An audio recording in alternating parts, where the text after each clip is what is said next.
Good job. Good evening. Welcome to the Town of Cicero Planning Board meeting. Would you please join us in the Pledge of Allegiance? Jim, would you lead us off, please? I pledge allegiance to the flag of the United States of America and to the republic for which it stands, one nation, under God, indivisible, with liberty and justice for all. Thank you. First order of business is the approval of the February 7th meeting. Any questions or comments? Do we have a motion to approve? Motion to approve. Mr. Duval, Yes. Mr. Abbey. Yes. Mrs. Scanlon. Yeah. She's new. Mr. Bloss. Yes. And I vote yes, minutes have been approved. Next, we'll Second open the public input. Is there anybody here that would like to discuss any active application on the planning board agendas? Given nobody's approach, we'll close the public input and move on to the first agenda item. This is a sketch plan review. This is for Cicero dumpster service. It's property at Stewart Drive. It's a proposed 3,200 square foot building. Good evening, Tim. Good evening. Test. Good evening, Tim Coyer, Inusian Romans. Does anybody want any smaller maps to look at? Yes, please. Oh, great. Thank you. Unfortunately, people on the wrong corner.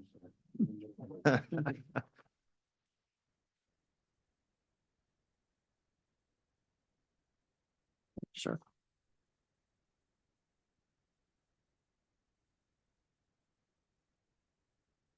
So this is, I have a. So this property is located at the south side of Stewart Drive. This is the Hancock Air Park base. There's a existing parking lot for the operation, the company up on the north side of Stewart Drive. This is an existing lot that we created, I believe, last year. If you remember, the county came in and did some subdividing of their existing property out here. And this is one of the lots we created through the county. So there's a flag portion that comes up to Stewart Drive here. And then the bulk of the properties in this area, looking to develop this back area here for his dumpster service property. Right now, he's located, I think, on South Bay Road. If you recall, he's not allowed to have his dumpsters and everything underneath the power lines over there. So he's been looking for a while for a site to move to. And this is the one we're going to try to work with. So we're not here yet for official site plan. One thing I want to make the board aware is we have to disturb this buffer area of the DEC wetlands. So down here on the south side of the property is DEC wetlands with a 100-foot buffer. So right now we're looking to put the driveway through and possibly some utilities through this area in the buffer area. We're not going into the actual wetlands. We're going to be going into the buffer area. But to do so, we need a permit from the DEC to do this. And to start that permit process, we need to get a seeker determination from the town prior to being able to start the process with the DEC.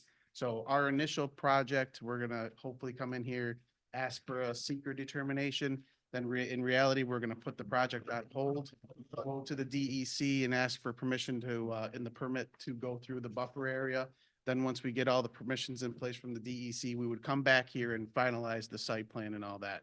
One thing that we have to finalize with the site plan itself is some utilities. We are going to try to go through the neighboring property to the north with our utilities. We're in the process of talking to them for some easements and stuff to put in place. But again, a lot of that we're going to work out while we're getting our DEC permit. And during that time, we'll come back with a full application with the utilities and all that in place. But again, right now we're hoping, I don't think it's going to happen tonight because we have to get county referral and all that, but hopefully the first step will get the seeker determination so that we can take the second step with DEC. So if this, but you want to go through questions or are you just waiting for? I can answer any questions and concerns. For the most part, the site area shouldn't change at all because it's outside of the buffer area. I mean, there's 50 dumpsters total that he has. Roughly 25 will be on site at any given time. The existing building is going to be up here in the northwest corner of the property. We do have some paved parking out there. Understand that really no clients come to the site. Maybe once a month, he says, to pay a bill, but most everything's done either on site because he brings the dumpsters to the people's site. They usually do work with the clients at the people's site, and normally clients don't come to the actual business area. But Other than that, we got fence line around, we have the landscaping around it. Trying to meet everything for the site plan application purposes. And if anybody has any questions on that, we can go through them. Okay. Yeah, I know you've had some conversation with Paul and Ertz with Yep. the fire department. Paul's here. Yep. Paul, did you want to approach? Do it now, or do you want to wait until the official site plan review? We can do it now, just to have it on, just have the discussion. Good evening, Paul Leonard from North Syracuse Fire Department. I had a number of comments that I've had a conversation with Mr. Coyer earlier this week. The first one is the driveway is greater than 600 feet long, which requires it by code to be 28 feet wide. The drawing I saw earlier was not that wide. Because it's over 150 feet long, the driveway, the code requires specific turnaround capabilities that this site presently doesn't provide. And possibly the biggest drawback here is accessibility to water, a fire hydrant. And Mr. Knoyer explained to me that he was going to get a right of way so that I could come off, a fire truck could come off of Stewart Drive, drive through that parking lot, and then be close enough to the building to fight a fire. We'll cut through the fence and crawl through the snow and hope that no one builds a building on that property if you make that approval. So I don't see that as a viable solution to the fire code requirement of there being a hydrant within 400 feet of the exterior of all of the exterior of the building on an approved route.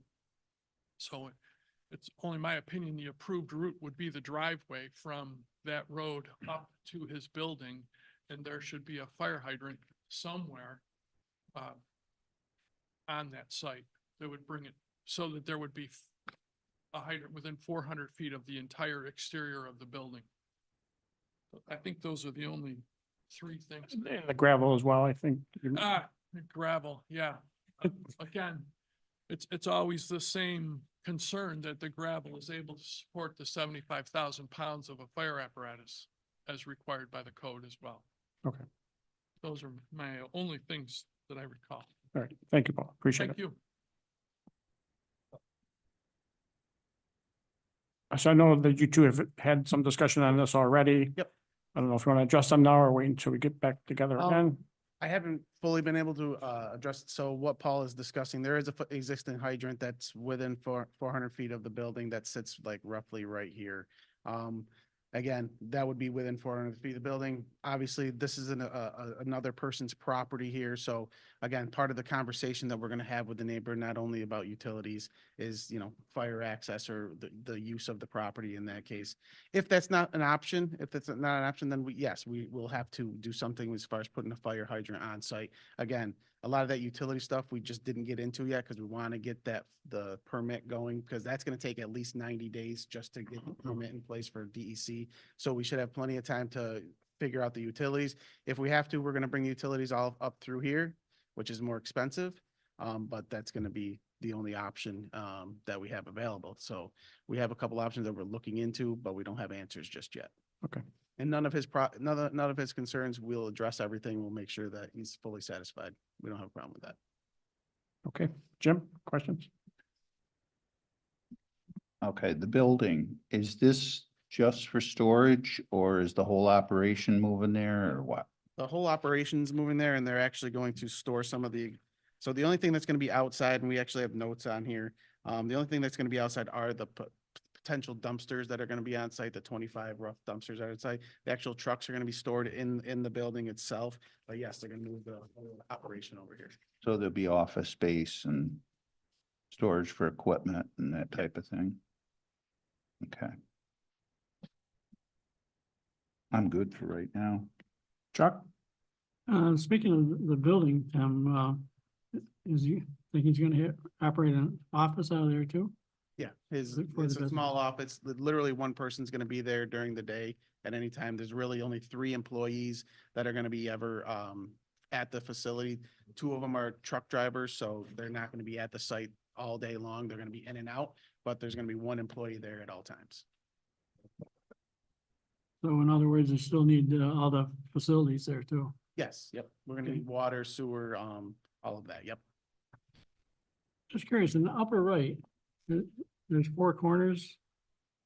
What are those other two roads? Oh, that's, bear with me. Stewart at, I think it's Eisenhower, that's right there. I'll figure, this road right here, you mean? Yes. Yeah, I think it's Eisenhower, but I'll double check. Okay, and Stewart goes further. Oh, General Irwin, okay, General Irwin, that's what it is. Right, Is it Different, possible to have a stone driveway to support that much weight? Sorry? Is it possible to have a stone driveway to support that much weight? Yes, yeah, we'll just Okay. have to beef up this cross section. All right. All right, we'll look forward to hearing more. Okay. Thank you. Mary? Um, so some of my questions were already asked, but so in the plans, I did see there was an office area, so this means this building is gonna be heated. Yep. Right? Yep. And I did not see where there was gonna be a bathroom, but you're saying there is gonna be a bathroom? Yes, oh, we didn't label the bathroom, I'm sorry. We'll put the bathroom on there. Okay, well, I just was asking if, because there is gonna be employees there. And you indicate that there's an existing fence that's coming down, but you're gonna Yes. put a new fence up. Yep. I think this is a good location for this type of business. Yeah, he looked around all of Onondaga County and I was helping him and we thought this was a pretty good spot for him. It's kind of away, doesn't, there's no neighbors to see it and it's low profile, should be a pretty good spot for him. Right. Thank you. Don? It's to go a little bit further on the fencing, Yep. the only reason is taken out that, what's that old fence? Is it like, It's an old baseball field. oh, okay. There's So an the old main fence. reason is because you're gonna put all new fencing around. Yeah, Yes. I'm satisfied. Yep. I'm all set. All right. So the gravel drive at the end, we're gonna want an apron, Okay, yep. and you're gonna get a little more detail as far as landscaping. Yes. Is that what the black dots are? So so a little bit of an argument is like, this is our property right here. So this is all asphalt. This is all private. So in theory, this is our apron of asphalt. Oh, that's I mean, private. Yes. Yep. This is not public. This will be also ingress egress for this site if it ever gets developed. So there's a right of way over here for this lot right here, but this is not a public road here. No. But as far as detail of landscaping, Oh, we'll yeah, get into that yep. later.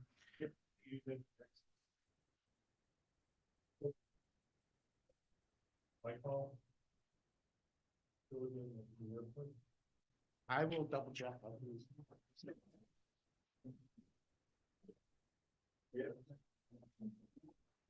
will double check.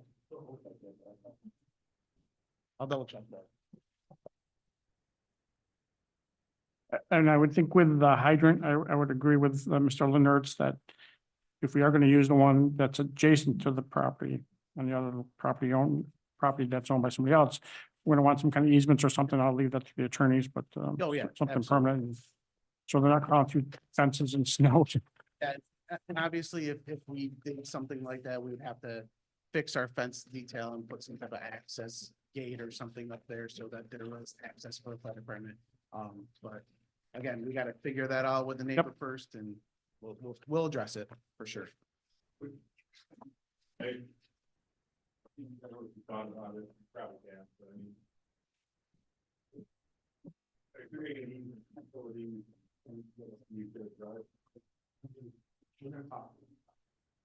They're open somewhat to the easement idea and running utilities through there. We haven't really asked to do purchase of the property. Either purchase or use driveway, and that would solve. That is in the, The cost of building the road, going through the permitting process, I mean.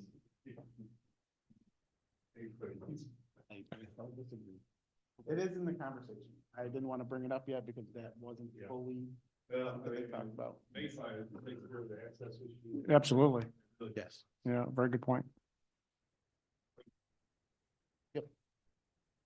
I fully agree. Yeah, we are going, I didn't want to bring it up, but we are going to talk to them about getting access as well through there, but that's even more of a step with them, but again, everything's in conversation with the realtor and the property owner right now.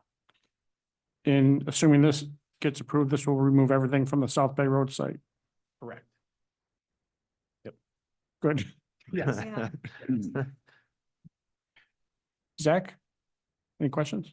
Yeah, is the business currently using this for operations? Because there's a good amount of dumpsters there currently. Are they just using it for like a holding site? The They're- dumpsters have been they got- stored there for the winter. Oh, he's got dumpsters on this? Well, they're out here on the driveway, on that road you're talking about, right over there. Yeah, they're kind of in that. Yes, yeah. All Thanks. right, I'll talk to him about that. Steve? Anything? I'm all set, thank you. Robert? My only comment would be that, my experience with these properties is that navigation is possibility of building another runway, which may or may not ever happen. I think there's a 30-foot restriction. So what it is, there's an aerial easement in this spot, and it's actually restricted by height, and as you go north, it actually, the restriction goes up and gets less, I guess what we'll say is, and yes, we know that the building height will work with the aerial easement. We actually have the proposed runway, so there's a proposed runway that's supposed to possibly someday go in on the north side of the airport and someday possibly. And off of that, as you go north, there's a aerial easement that goes up, and it's an elevation easement, and depending on the elevation of the existing ground, the elevation of the aerial easement dictates how high you can put a building in. So we already checked that, and we're gonna make sure we get something from the airport to. So say there's an that- application you have to submit to the FAA, it's for transitional airspace and it is 30 feet within that transition area. Interesting. Good. Mark? No, nothing other than, yeah. All right. All right, I really appreciate it. Thank you very much. Thank you. Yeah. The next item is also a sketch review. This is for access CNY for the property at 7879 Northern Boulevard. Good evening, welcome. I'm Vince Raymond, with VIP Structures. We're the design build firm for the project. I have with me here a couple of our team members. Excuse me 1 second. I'm sorry, I should have mentioned this. Mr. Abbey has a potential conflict, so he's going to be sitting out. And Zach will be, our ad hoc member will be sitting in. Sorry about that. That's quite all right. So, representing Access CNY, Matt Siebert is here. He'll talk a little bit about the project and the purpose of it, et cetera. And then, Alex Semre is here from KFA. They're our site consultant, which will walk through a lot of the technical, details of our site design. Our architect from VIP wasn't able to make it today, so I'm not an architect, but I do have some notes from him. So at the appropriate time, I'll read a little bit of description of the building, very preliminary. This is even on the site, this is sketch plan review level, but we do have some concepts of what we envision the building would be narratively that I'll read to you in a minute. But first, I'd like to introduce Matt and let him talk about. Thank you. So I just want to go over briefly who Access CNY is, what the need is in the community, and the vision for the project. So Access CNY is a nonprofit organization, and we're unique in that we're both a new organization and one with a rich history. So we were created by the merger of two other nonprofits, Enable and Transitional Living Services, and we've been serving the community for over 75 years. So we provide services for people with developmental disabilities or a mental health diagnosis. We offer over 36 different programs, and our services are both infused in the community, but we also have residential locations, more than 30 within central New York. As an agency today, we serve about 2,400 individuals. Again, those are folks with either a developmental disability or a mental health diagnosis, and we employ about 1,400 individuals. Our goal for those that we serve is always for them to live as independently as possible in a community where they feel accepted. The project we bring to you today is one that we hear about frequently, and that's the need for mental health supports in our community. This was a conversation that was happening pre-COVID and has certainly accelerated since then. That's why we're grateful that we could be here tonight. As a nation, we are in a mental health crisis, and that crisis is even more severe here in central New York, and that's based on Onondaga County's Community Health Assessment. Onondaga County has a suicide rate that is 30% higher than New York State. 15% of people living in Onondaga County report having poor mental health days, 14 a month. That's more than about half a month. And then folks with disabilities who we serve are 4 times more likely to have a mental health diagnosis. The county's report also cites the biggest concern, the biggest hurdle for mental health care is a lack of services. And that's where we feel our project can step in and help. And that really is who we are as an agency. We were created by families who saw an unmet need, and that's what we're stepping to with our project today. So we're looking to build a first of its kind children's respite and mental wellness center. It would serve children from age 3 to 17. It would be staffed by our 24/7. We would have probably 8 to 10 staffers who would call it sort of their main building. We would have 4 or 5 on during the day, and because there are overnights, we'd have 3 or 4 staff on overnights. When we talk about respite, we're talking about it in 2 different ways. Planned respite is mainly for kids who have a disability. So all parents are caregivers, but if you have a child with a disability, that caregiving is much more intense, much more personal, and causes a lot of mental strain. So the planned respite is a place for the kids to go to take a break from their parents to get a break from them, and really helps with the mental health of all involved. The other respite piece is crisis respite for those who are struggling with their mental health, for kids who right now their only option is really to go to the hospital, and that's not a great place for a kid to be if they're struggling with their mental health. Right now, I could name you 3 or 4 kids who are in the hospital who have a developmental disability and a mental health diagnosis, who are trying to recover and leave the hospital but have nowhere to go. We think this site would help bridge that gap for some of those families. For the crisis respite, the kids could be with us about 28 days. They'll be supported by Access CNY staff. While they're there, the kids will receive training on how to better manage their mental health, their symptoms. We'll also work with the parents and the other support systems to make sure they have the tools for their child to succeed. And from the moment they come to our site, we'll begin discharge planning, thinking about what services they need after they leave so they can be successful in the community. So you'll see a couple of things on the plan that I know we'll get into, including a sensory gym and a sensory garden for physical outlets for those for behavior regulation. We have outdoor play areas, and we also are, for our clinic services that the agency provides, are bringing back counseling, which we have not had in many years, which is a great need in the community. And that will be also based in this building and a support service for those who stay with us. So with that, I'll turn it back to Vince to talk some more about the building itself. Thank you.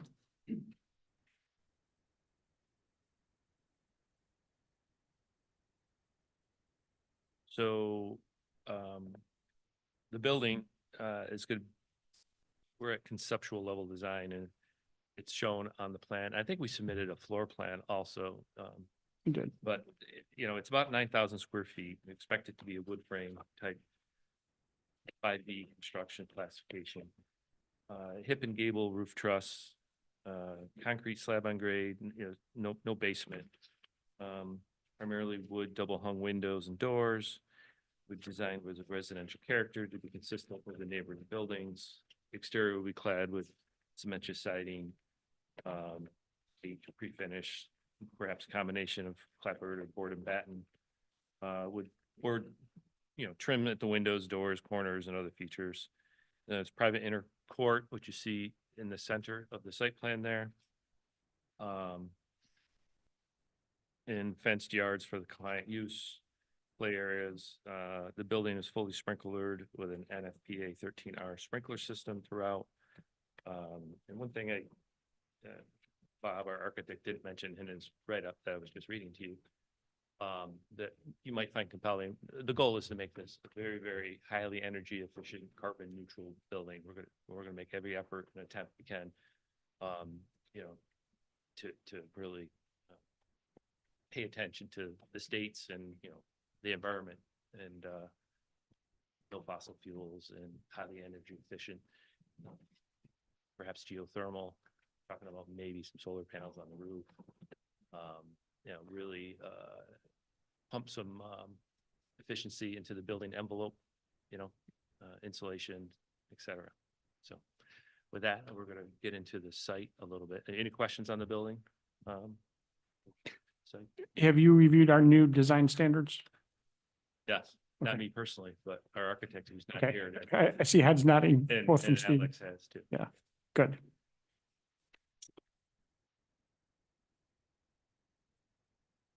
All right, I'm Alex Samray.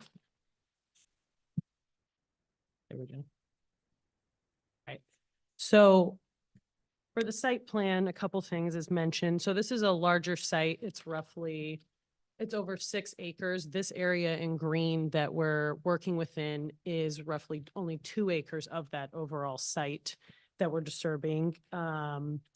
And then I guess I'll kind of just jump into some of the site design. We're providing roughly 18, or not roughly, we are providing 18 spaces on this site, 4 of which are accessible in here. And primarily with people coming to this site, it's a drop-off facility. That's the reason for this drop-off lane. So just noting that with parking, and as Matt mentioned before, they'll have 8 to 10 employees, 3 to 5 per shift, and it's a 24-hour facility. One thing to do quick, we already have submitted to the ZBA for a variance on this front yard setback on Thompson Road.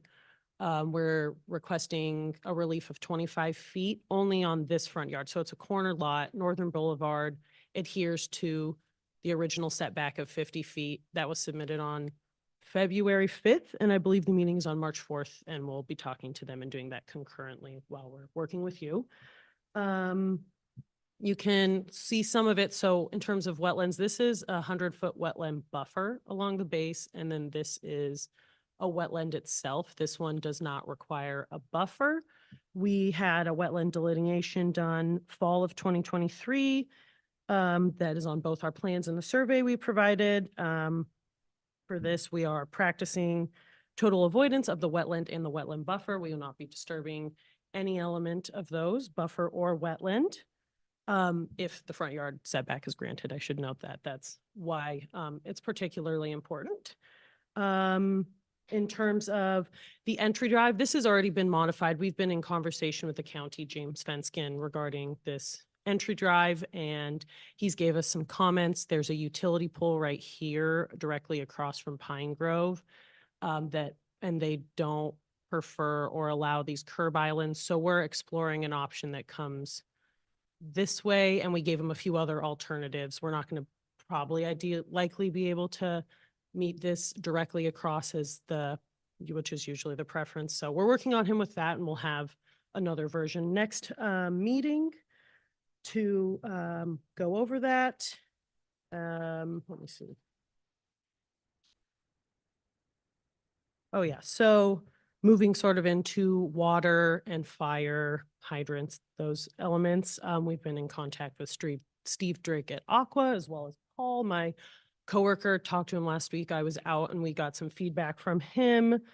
Our plan, there's an 8-inch line running over here that we're planning to tap and bring to the site.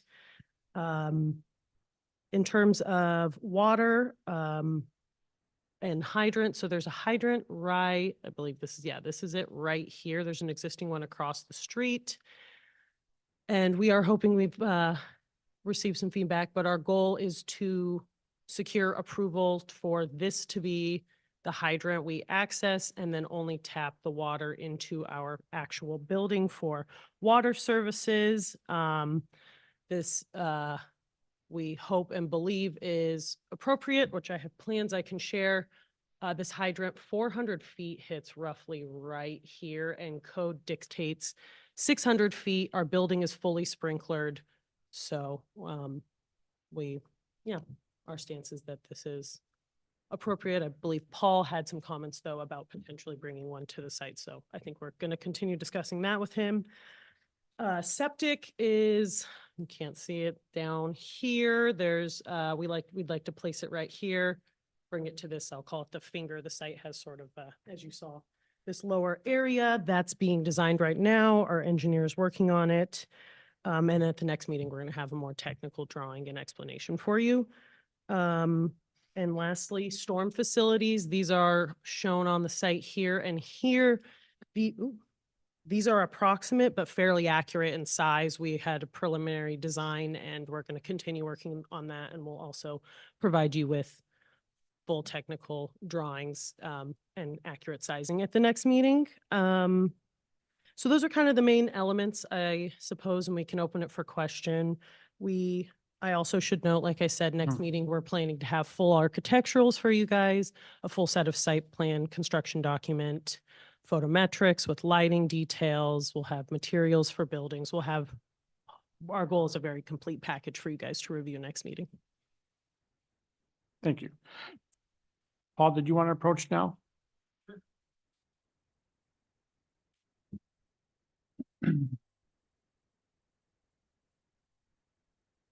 My experience is design professionals love straight lines and vectors. And she says that hydrant is within 400 feet. It sure is.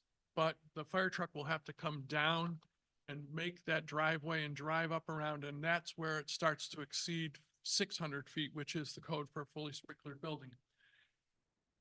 And the other comment that we had was as that driveway curves around, as it goes north and comes back around, that might be too tight for fire apparatus. I gave them our apparatus dimensions so that they could provide that turning radius at some future time. But especially if they're bringing the driveway entrance further south, I don't see how the entire exterior of the building can be within 600 feet of a hydrant. But it'll be for drawing. You would suggest that maybe the green space Oh, for. yeah, okay. I had talked to them about putting a hydrant within that green space, essentially adjacent to the main entrance, so that as a fire apparatus approached, they could hook into the sprinkler system, fire hydrant, have a door to get into the building, all those standard things. This site here, right? Yes, Yeah. somewhere in there. Thank you.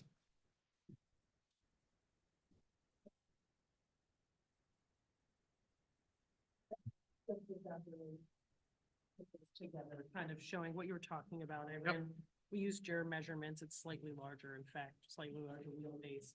We're gonna pull this island flat back slightly, but the truck can navigate with this new driveway, which you guys can see on this plan.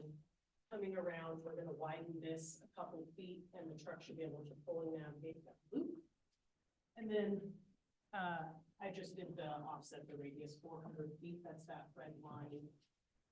On the far end, almost hitting our property line over here, that's where 400 feet. Right about here. I just did that because I think it's hard to visualize as we're all talking, so. I just wanted to put that so we can continue the discussion. Thank you.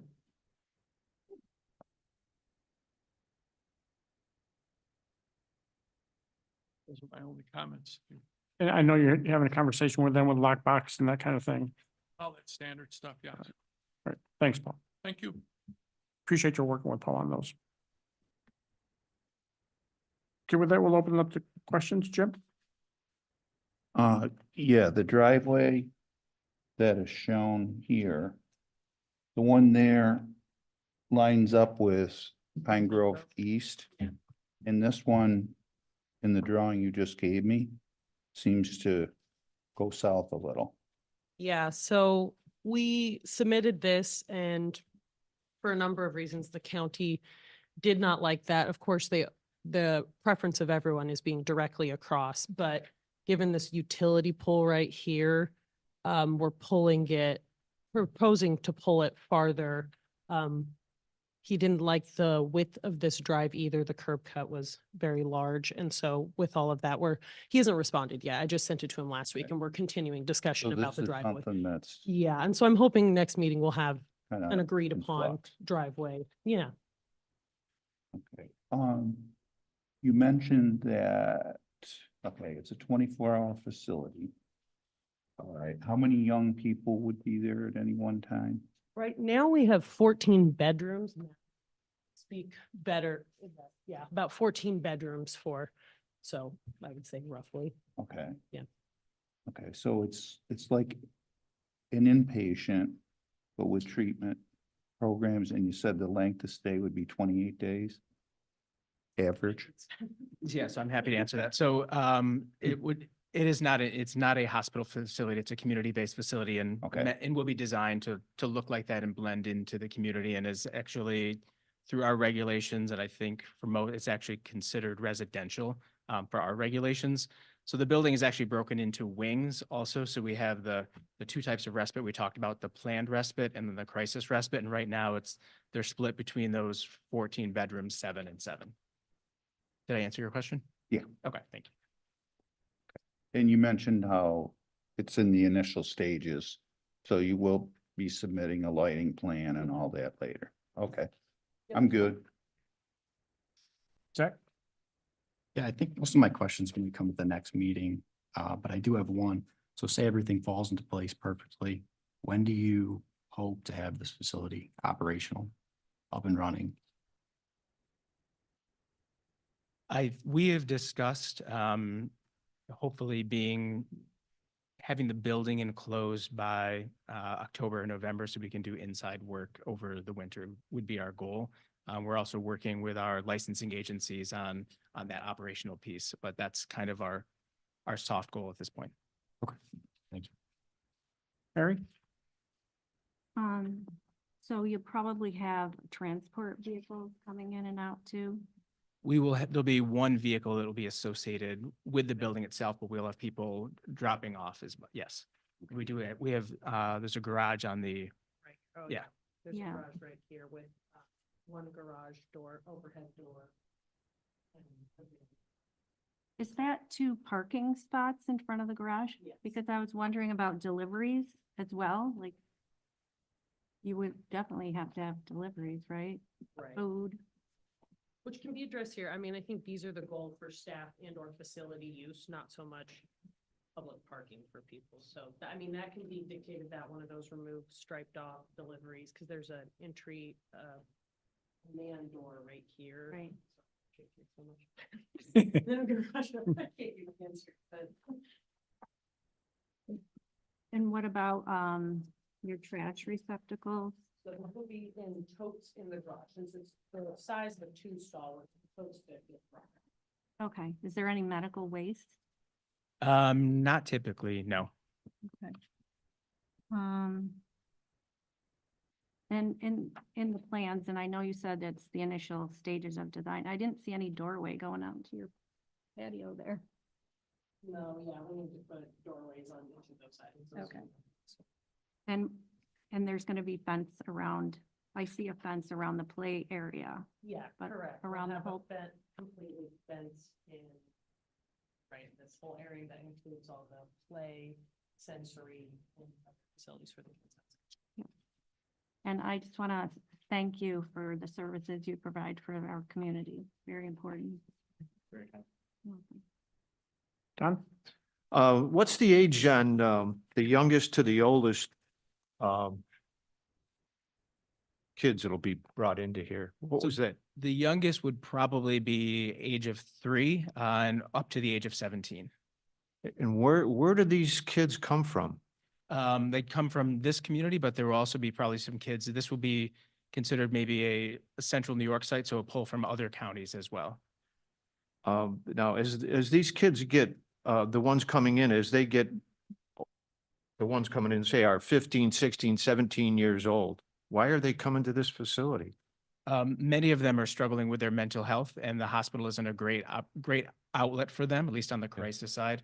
And then for the planned respite, a lot of older kids, especially with disabilities, still need a lot of personal care, which gets very difficult as parents age and they get older. So that gives both the parent and the kid a break for those older kids.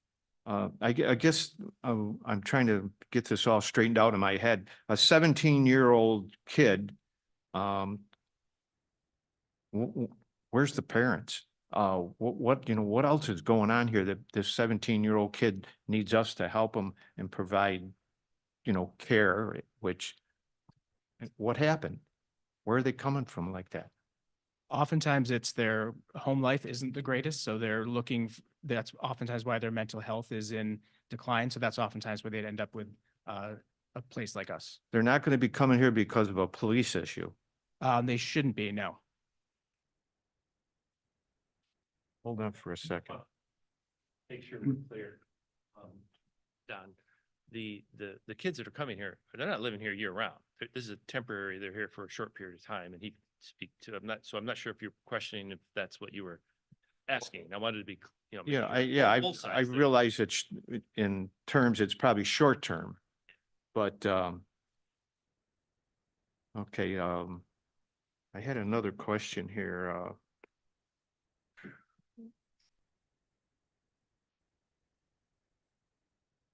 I looked in there and that you do provide overnight care. Correct.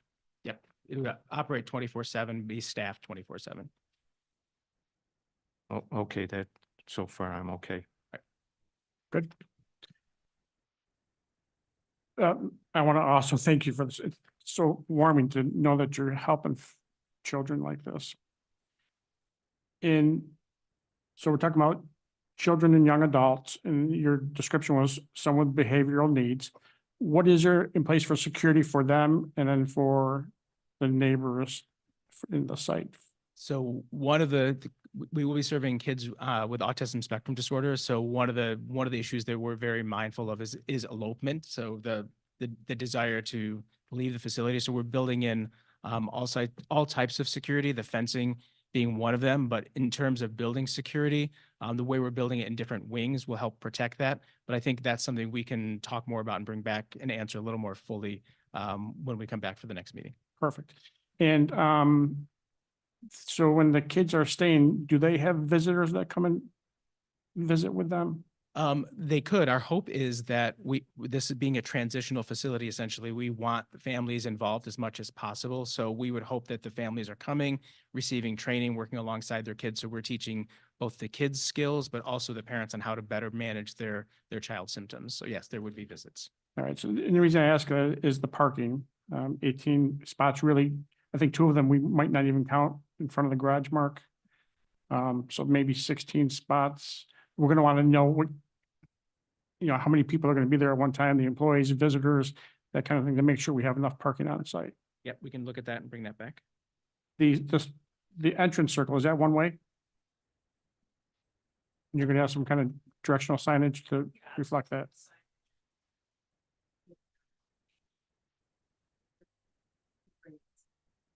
What's the yellow spot? Is that where they park to? We were just showing you. Oh, We're not, there's not a plan for bus drop off, but just in terms of scale. And you're going to get us elevations, landscaping detail and that kind of thing. Again, thank you for everything you do for our community. Very much appreciated. Steve, anything at this point? I don't have anything to add right now. Thanks.